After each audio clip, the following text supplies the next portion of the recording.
पौराणिक कथा के अनुसार एक बार एक गरुड़ और एक मादा लोमड़ी नर्मदा नदी के पास एक हिमालय के जंगल में रहते थे। दोनों ने कुछ महिलाओं को पूजा करते और उपवास करते देखा और खुद भी इसे देखने की कामना की। उनके उपवास के दौरान लोमड़ी भूख के कारण बेहोश हो गई और चुपके से भोजन कर लिया।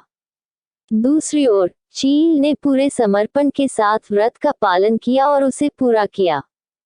परिणाम स्वरूप लोमड़ी से पैदा हुए सभी बच्चे जन्म के कुछ दिन बाद ही खत्म हो गए और चील की संतान लंबी आयु के लिए धन्य हो गई।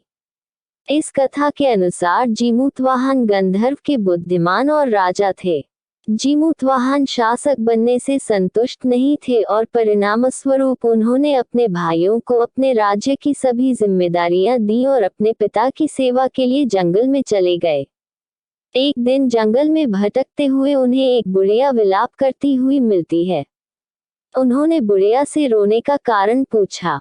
इस पर उसने उसे बताया कि वह सांप नागवंशी के परिवार से है और उसका एक ही बेटा है। एक शपथ के रूप में हर दिन एक सांप पक्षीराज गरुड़ को चढ़ाया जाता है और उस दिन उसके बेटे का नंबर था। उसकी समस्या सुनने के बाद जीमूतवाहन ने उन्हें आश्वासन दिया कि वह उनके बेटे को जीवित वापस लेकर आएंगे।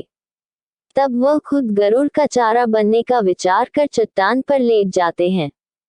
तब गरुड़ आता है और अपनी अंगुलियों से लाल कपड़े से ढके हुए जीमूतवाहन को पकड़कर चट्टान पर चढ़ जाता है। उसे हैरानी होती है कि जिसे उसने पकड़ा है वह कोई प्रतिक्रिया क्यों नहीं दे रहा है। तब वह जीमूतवाहन से उनके बारे में पूछता है।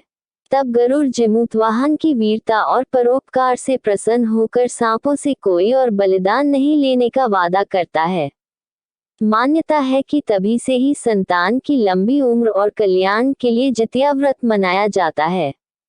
जितिया व्रत की दूसरी कथा। जितिया व्रत की कथा महाभारत काल की घटना से जुड़ी है। कथाओं के अनुसार महाभारत युद्ध में अपने पिता गुरु द्रोणाचार्य की मृत्यु का बदला लेने की भावना से अश्वत्थामा पांडवों के शिविर में घुस गया। शिविर के अंदर 5 लोग को सोया पाए। अश्वत्थामा ने उन्हें पांडव समझकर मार दिया, परंतु वे द्रौपदी की 5 संतानें मारी गईं। उसके उपरांत अर्जुन ने अश्वत्थामा को बंदी बनाकर उसकी दिव्य मणि उसके माथे से निकाल ली। अश्वत्थामा ने फिर से बदला लेने के लिए अभिमन्यु की पत्नी उत्तरा के गर्भ में पल रहे बच्चे को मारने का प्रयास किया और उसने ब्रह्मास्त्र से उत्तरा के गर्भ को नष्ट कर दिया। तब भगवान श्री कृष्ण ने उत्तरा की अजन्मी संतान को फिर से जीवित कर दिया। गर्भ में मरने के बाद जीवित होने के कारण उस बच्चे को जीवित पुत्रिका के नाम से भी जाना जाता है। तब उस समय से ही संतान की लंबी उम्र के लिए जितिया का व्रत रखा जाने लगा। चैनल पर नए हैं तो अभी तक चैनल को सब्सक्राइब नहीं किया है तो कृपया लाल वाले बटन को दबाएं और सब्सक्राइब करें। अगर आपको ये कथा पसंद है तो कृपया शेयर, लाइक और कमेंट जरूर करें।